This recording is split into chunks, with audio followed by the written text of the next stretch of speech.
everyone, I hope you all are doing great. Okay?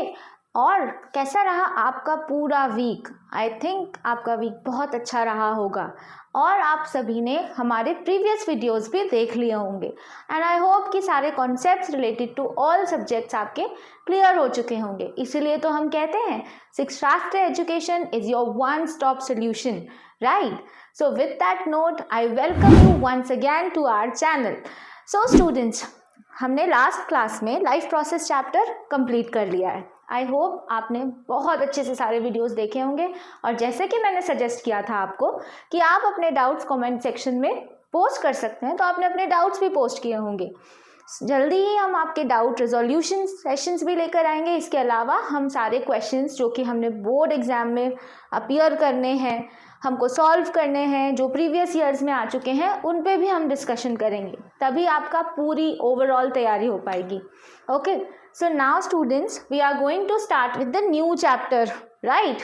We are going to begin with chapter number 6 of the biology part of science, that is control and coordination. Okay, what is control? What is control? Can you tell, like, can you think? What is control? Control is something when I am speaking, okay, and I'm able to analyze that मुझे क्या कहना है, क्या नहीं कहना है, right?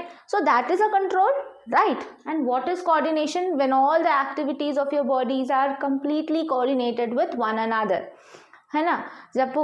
जैसे कि हमने जब खाना खाया तो खाना खाने के बाद डाइजेशन होता है, डाइजेशन के बाद एब्जॉर्प्शन होगा. खाना खाने के तुरंत बाद एब्जॉर्प्शन नहीं होता क्योंकि ये सारी चीज़ें कोऑर्डिनेटेड हैं. उसी तरह से आपकी बॉडी के हर एक्टिविटीज़ कोऑर्डिनेटेड काम कर रहे हैं. सो इस चैप्टर में हम पढ़ेंगे अबाउट कैसे कंट्रोल में है और किस तरह से ये इतने कोऑर्डिनेटेड हैं एक दूसरे के साथ. Okay, so without wasting the time, let's proceed ahead towards the chapter. So the very first thing that I would like to discuss with you is an overview that what are we going to talk about in this chapter, right? So in this chapter we will be talking about the introduction part, as I will be telling you what is control and what is coordination. Next we will be talking about the structure and function of neuron. So, before explaining you about structure and function, I will be introducing you with what is neuron. वैसे ये कोई नया term नहीं है आपके लिए. आपने grade 9th में भी नर्वस टिश्यूज में न्यूरॉन के बारे में पढ़ा हुआ है. Okay, then we will talk about that कितने टाइप के न्यूरॉन्स होते हैं हमारी बॉडी में. We will discuss about the nervous system and the components of the same. Then we will proceed ahead with the reflex action, which is one of the part of your, or which is one of the action of your nervous system only. Then we will talk about chemical coordination, in which I will be introducing you with major endocrine glands of your body which are releasing some chemicals, and these chemicals are responsible for control and coordination in your body. Like more of coordination I should say, क्योंकि chemically they are helping with coordinating with those functions which can't be done with your nervous system completely, right? Then we will find out that not only us but plants also are performing the process of control and coordination. They are also going with the plant movements and plant hormones. With the help of this, they are going to perform the process of control and coordination. So now let's move ahead and start with the very first topic. So, what is control and coordination? Suppose I am standing in front of my teacher and my teachers are talking to me about my career, my future. So, I am just simply standing in front and responding according to the question they are asking, right? So, this is the control of me, okay? You also can analyze कि आप जब school में होते हैं, आप अपने बड़ों के आसपास होते हैं, तो आपका बिहेवियर कैसा होता है. लेकिन अगर वहीं हम हमारे दोस्तों के साथ हैं तो हमारा बिहेवियर कैसा हो जाएगा, है ना? हम कैसे बात करते हैं उनसे, अरे यार आज ये हुआ. बट क्या आप अरे यार अपने टीचर से कह सकते हो? नहीं, आप नहीं कह सकते. ये आपका कॉन्शियसनेस है जो आपको ये अलाउ नहीं करेगा. ठीक है, तो ये क्या है? This is what in short I can say it is control, right? It is what? Control. And then what is coordination? Coordination, I told you that some of the chemicals that are released in the body which are coordinating with different functions of your body. Suppose एक बहुत important gland होता है जो कि ऐसे hormone release करता है जो हमारी नींद को रेगुलेट करते हैं. आपको पता है आजकल हमको नींद क्यों नहीं आती है? क्योंकि हमारा स्क्रीन टाइम बहुत बढ़ गया है. हमारी बॉडी में एक छोटा सा ग्लैंड होता है, पीनियल ग्लैंड, जो कि एक हार्मोन रिलीज करता है मेलाटोनिन नाम का. और ये मेलाटोनिन आपकी स्लीप साइकिल रेगुलेट करता है. मेलाटोनिन तब एक्टिवली रिलीज हो रहा होता है जब हम अंधेरे में होते हैं, इसलिए हम सोते समय अपने आसपास अंधेरा कर लेते हैं. लेकिन आज क्या होता है, हम सोने के पहले बहुत देर तक मोबाइल चलाते रहते हैं. अब क्या हुआ, इस मोबाइल चलाने की वजह से रोशनी रही आसपास तो मेलाटोनिन का सिक्रीशन क्या हो गया, कम हो गया. इस वजह से क्या हुआ, आपकी स्लीप साइकिल पूरी तरह से डिस्टर्ब हो गई, है ना. तो देखा आपने कि एक केमिकल आपकी कौन सी एक्टिविटी को किस तरह से कोऑर्डिनेट कर रहा है. तो इसीलिए हम कहते हैं कि आपकी बॉडी में कंट्रोल एंड कोऑर्डिनेशन एक वाइटल एक्टिविटी है जो हर तरह की एक्टिविटीज़ को एक दूसरे से कोऑर्डिनेट कर आपकी बॉडी की रेगुलर फंक्शनिंग में हेल्प करती हैं. तो डेफिनेशन हम देख सकते हैं, control and coordination refers to the process through which various parts of organisms work together in a coordinated manner to respond to internal and external stimuli. The stimuli coming from interior of your body or exterior surrounding of yours. Now, ये control and coordination majorly आपकी body में दो system perform कर रहे हैं, ठीक है. So control and coordination के लिए we have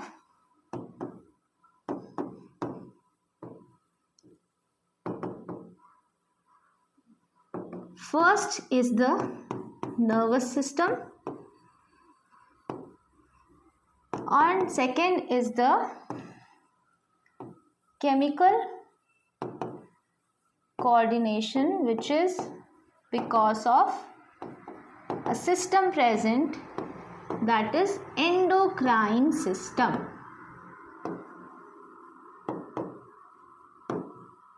Now, nervous system has two main components, that is central nervous system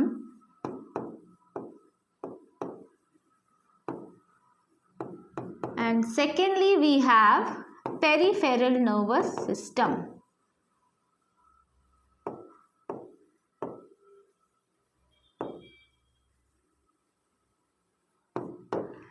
Then we have got chemical coordination, in which you will be talking about endocrine system.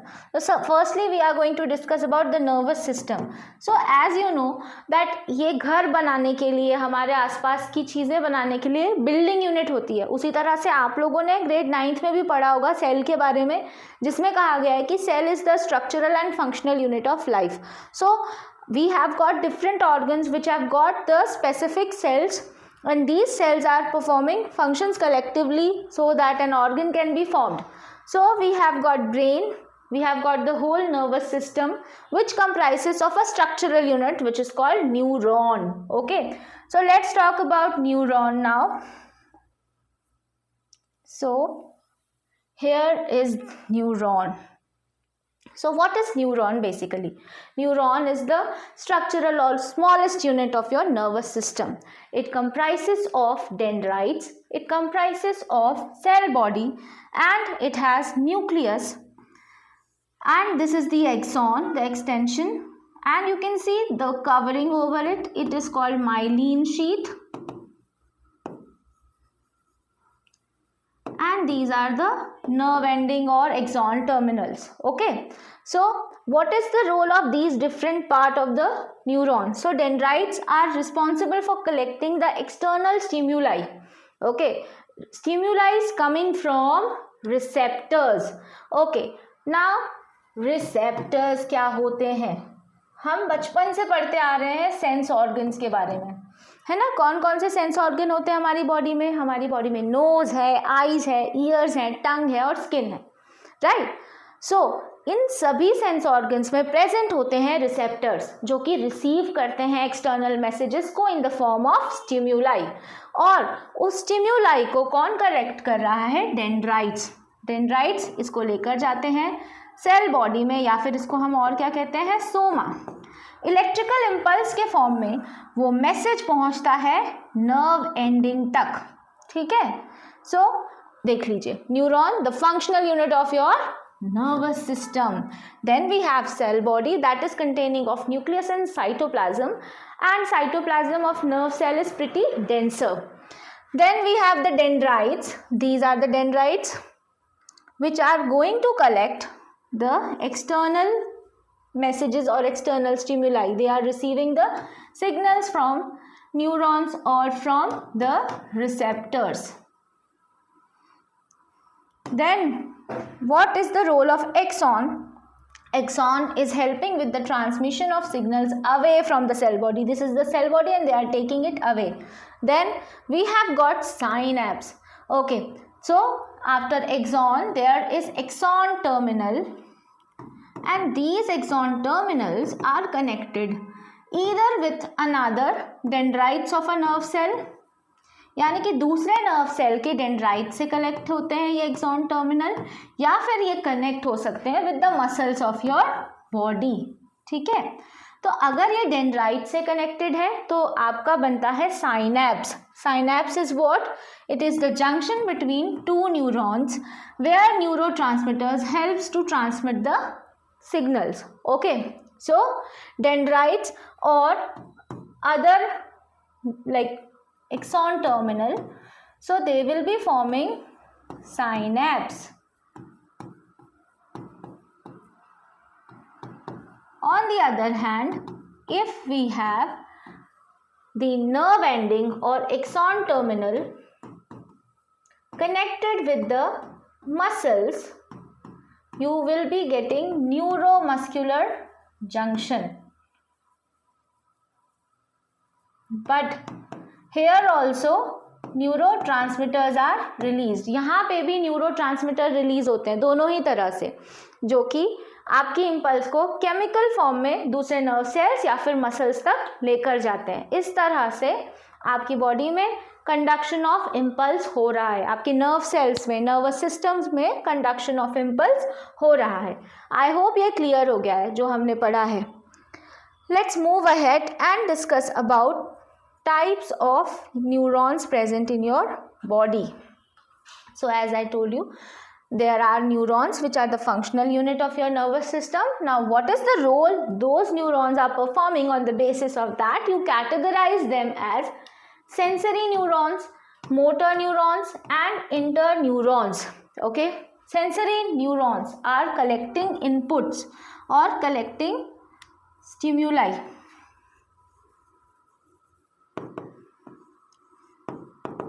and then taking it to the nervous system of yours or central nervous system or brain with the help of interneuron. Interneurons are also known as relay neurons, ठीक है। अब sensory neurons लेकर जाते हैं impulses को to the relay neurons, और relay neurons फिर processed information को मोटर न्यूरॉन्स तक लेके जाते हैं, और मोटर न्यूरॉन्स हमसे वो काम करवाते हैं। So they are helping with the output. So when I am speaking, so that stimuli is collected and sent to your brain and then the information is processed over there. तो फिर आपका output क्या आएगा? अगर teacher आपके सामने live होगी और उसने कोई क्वेश्चन पूछा तो आप उसको आंसर करेंगे। अभी आप मुझे जैसे देख रहे हैं तो आपको कोई इंपॉर्टेंट पॉइंट लगेगा, आप अपनी कॉपी में नोट कर लेंगे, है ना। तो इस तरह से ये न्यूरॉन्स अलग अलग फंक्शंस परफॉर्म करते हैं, जिसके बेस पे हमने उनको कैटेगराइज कर दिया as sensory neurons, motor neurons and interneurons. So ये था types of neurons. Now you can see the functions of the same. Carry signal from sensory organ to central nervous system. अभी central nervous system में बताऊंगी detail में। Then motor neurons carry signals from the central nervous system to the muscles or the glands, यानी कि instructions को collect करके functions करवाने के लिए लेकर जा रहे हैं impulses को। and interneurons or relay neurons, they are connecting sensory and motor neurons within the central nervous system. Okay, so now let's have a look at the nervous system. Okay, so human beings or animals are higher organisms. इनमें proper well developed nervous system present होता है. हम काफ़ी conscious हैं, है ना. हम हमारे हर एक्शन को कॉन्शियसली परफॉर्म करते हैं. तो हम हायर एडवांस ऑर्गेनिजम्स की कैटेगरी में जाते हैं और हमारे पास well developed nervous system present है. हमारे नर्वस सिस्टम में 2 पार्ट्स होते हैं. पहला पार्ट है हमारे नर्वस सिस्टम का central nervous system. First part is central nervous system. Then the second part of your nervous system is peripheral nervous system. Central nervous system में आता है ब्रेन और spinal cord. Peripheral nervous system में हम पढ़ते हैं about nerves. Okay, nerves are also categorized as cranial nerves, spinal nerves. Other categorization of nerves you can find is the sensory nerves, motor nerves. Okay, now peripheral nervous system के भी components होते हैं, somatic nervous system and autonomic nervous system, right? So about them we will be learning. Let's go one by one. First let's discuss about the central nervous system and the components of this. So the very first part of the central nervous system is your brain. So what is the central nervous system? It is the part of the nervous system which comprises of brain and spinal cord. Okay, so it is responsible for processing all the informations coming, है ना. ये responsible होते हैं sensory responses को collect करने के लिए और motor responses को generate करने के लिए. जैसे मैं बोलूँगी आप सुनेंगे, है ना. म्यूजिक बजेगा आप डांस करेंगे. तो ये क्या है, म्यूजिक को कलेक्ट करना is a sensory input given to your brain. आपका डांस करना accordingly is the output coming from the brain. Okay, now central nervous system जो रहता है सबसे फंक्शनल यूनिट है आपके नर्वस सिस्टम का. ये आपकी मेमोरी, आपका माइंडसेट, आपके इमोशंस, आपके मूवमेंट, आपकी इंटेलिजेंस, सभी चीज़ों के लिए रिस्पॉन्सिबल होता है. ओके, सो सेंट्रल नर्वस सिस्टम इतना इंपॉर्टेंट क्यों है? क्योंकि उसमें प्रेजेंट है ब्रेन. ओके, नाउ आपको एक क्वेश्चन दिया हुआ है सीबीएसई की बुक में, ये ब्रेन कैसे प्रोटेक्टेड होता है. तो आप बता सकते हैं कि आपका ब्रेन कैसे प्रोटेक्टिव है. मुझे कई बार आंसर पता चलता है कि स्कल प्रोटेक्ट करता है ब्रेन को, बट स्टूडेंट्स स्कल ब्रेन को प्रोटेक्ट नहीं करता है. आपके ब्रेन को प्रोटेक्ट करता है cranium, this part of the skull which is called cranium, that is protecting the brain. Okay, so please keep that in your mind. So cranium protect the brain. It is a bony cage under which your brain is there.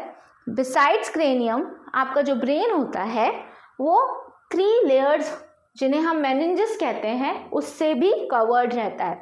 इसके अलावा जैसे कि हमने हमारे circulatory system में पढ़ा था कि सेल वहाँ पे पेरिकार्डियम और हार्ट के बीच में फ्लूइड प्रेजेंट होता है जिसे हम कहते हैं pericardial fluid.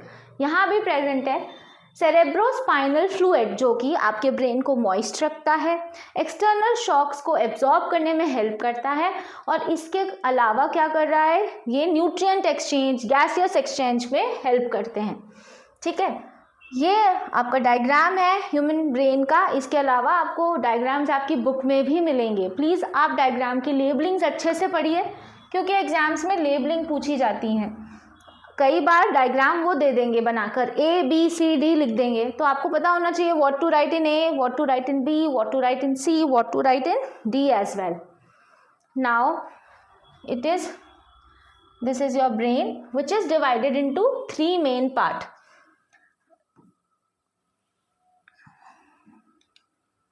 So your brain is divided into 3 main part. First part of your brain is called forebrain. That includes cerebrum,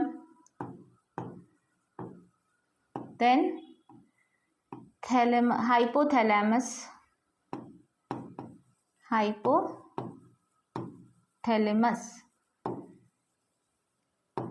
then we have got midbrain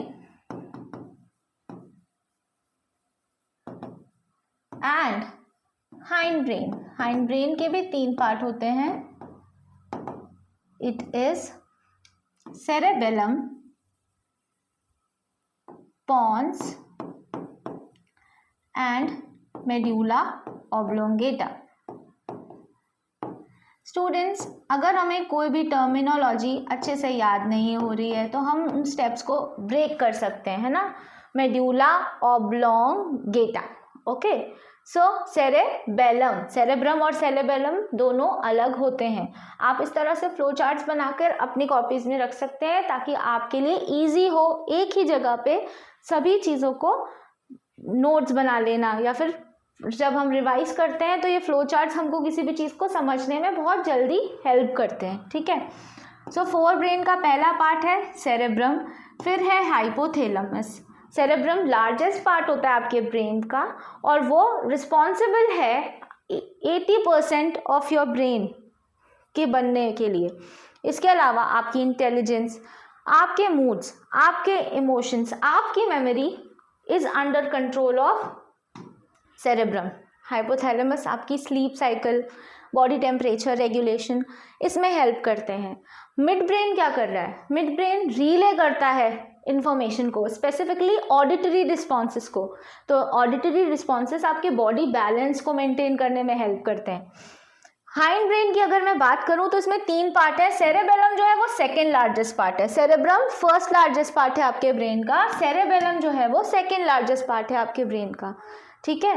ये आपके बॉडी बैलेंस को बनाने में हेल्प करता है, यानी कि आपका पोस्चर, आपको सीधे चलना है, आपको सीधे बैठना है, that is under control of cerebellum.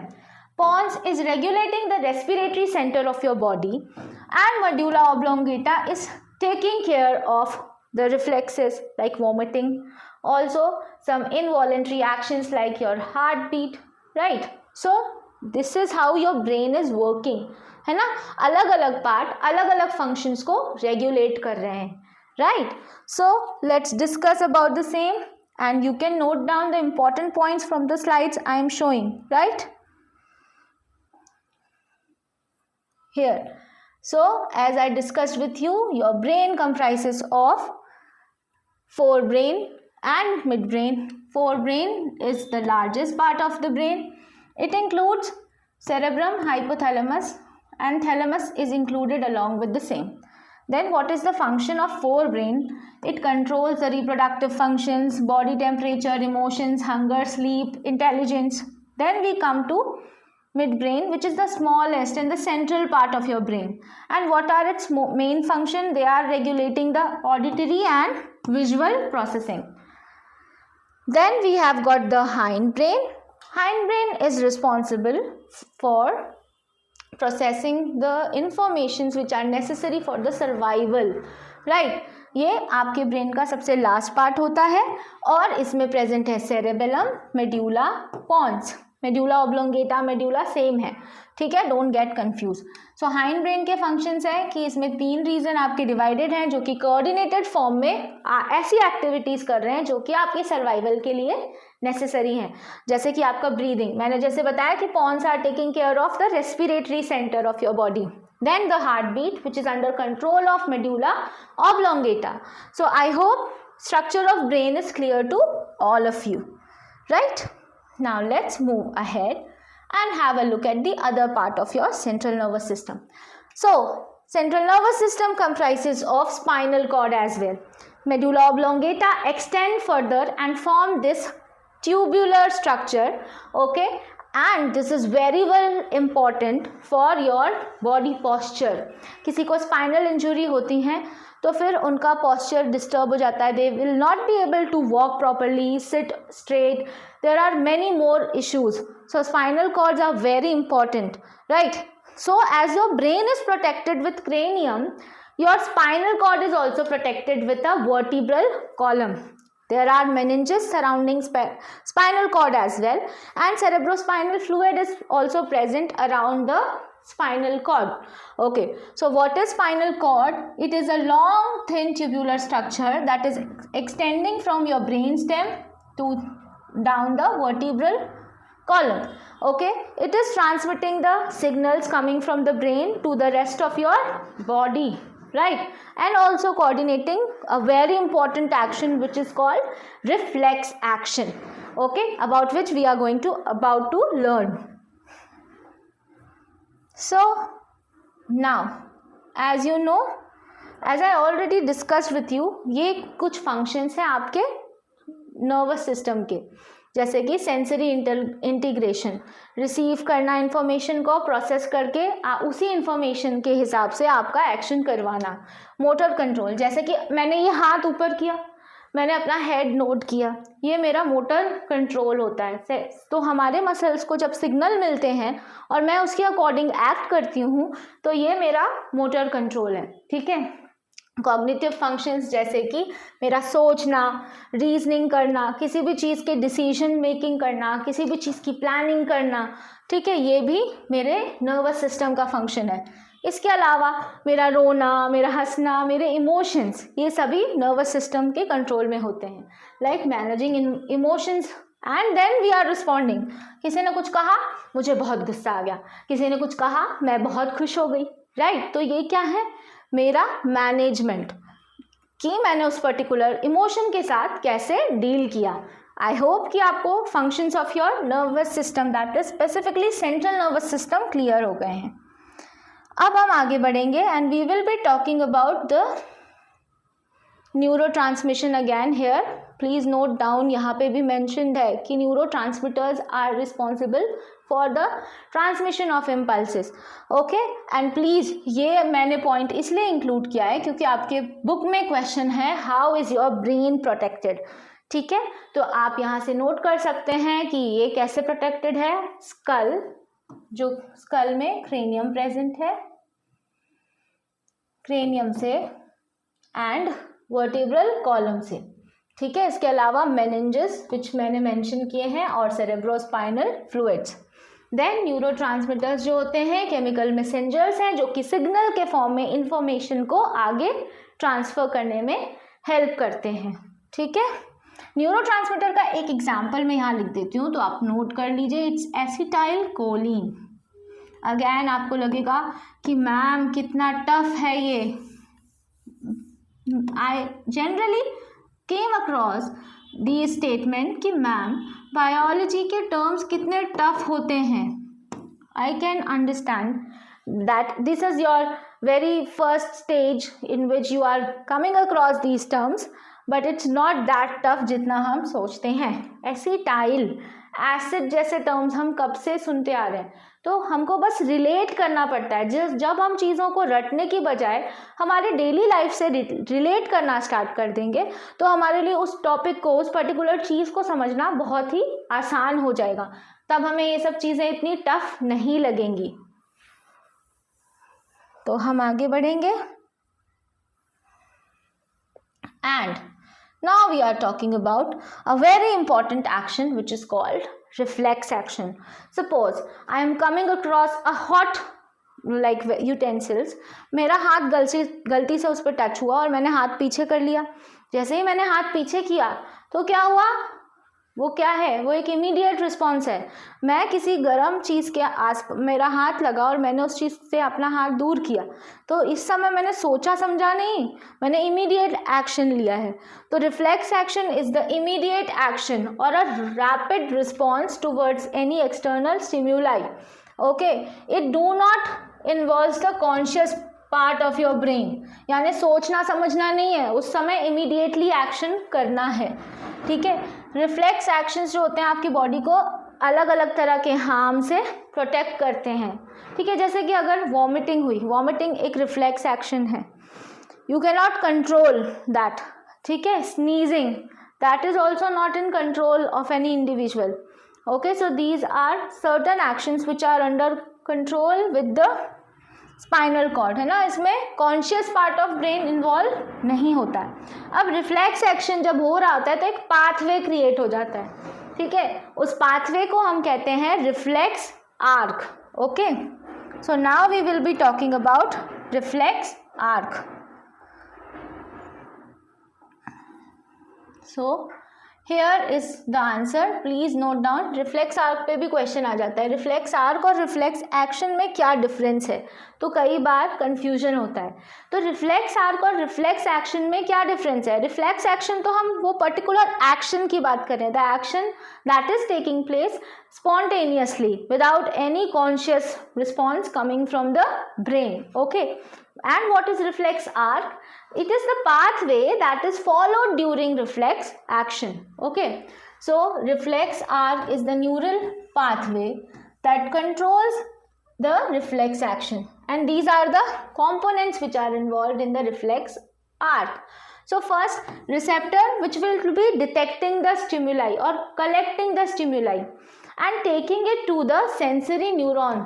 Sensory neuron sensitize करके उस इम्पल्स को आगे लेके जाएंगे, ठीक है।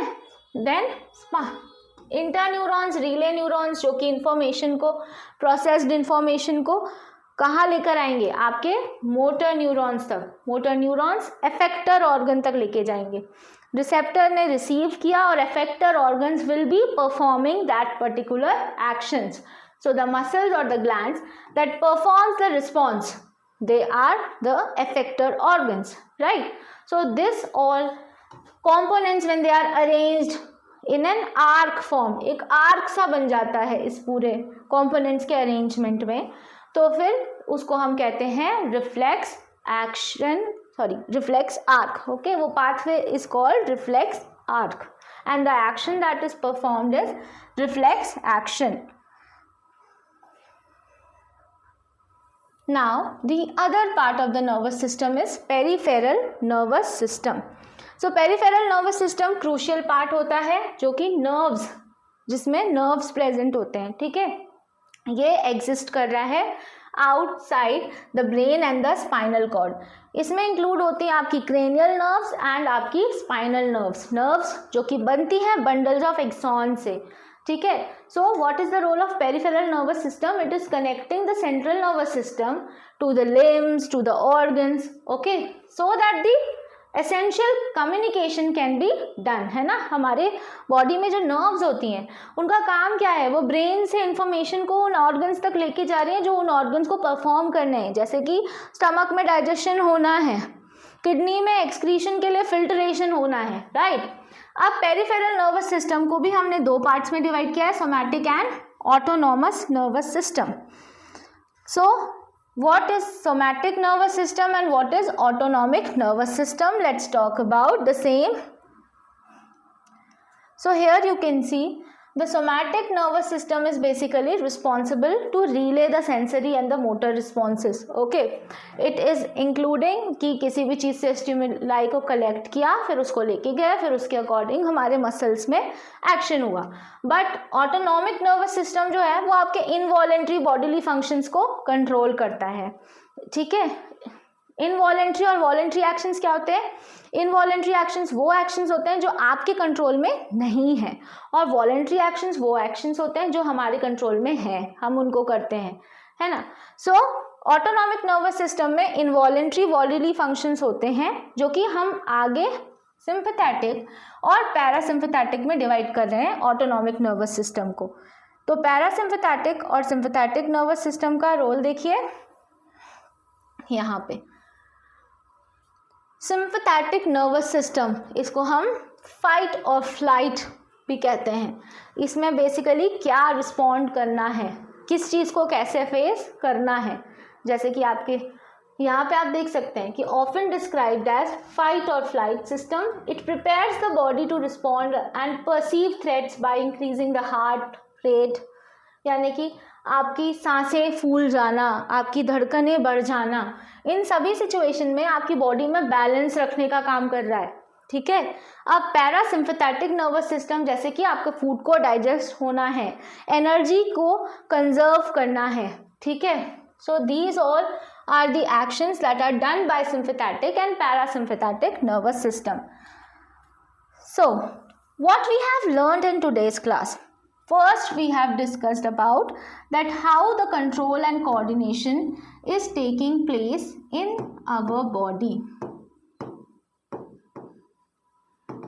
After which we discussed about neurons, which are the functional unit of your body. Functional unit of your nervous system. Neurons are the functional unit of your nervous system. Then we have discussed about the types. What are the types of neurons present in our body? Then we discussed about central nervous system and peripheral nervous system and their functions in your body. What are the important roles they are playing?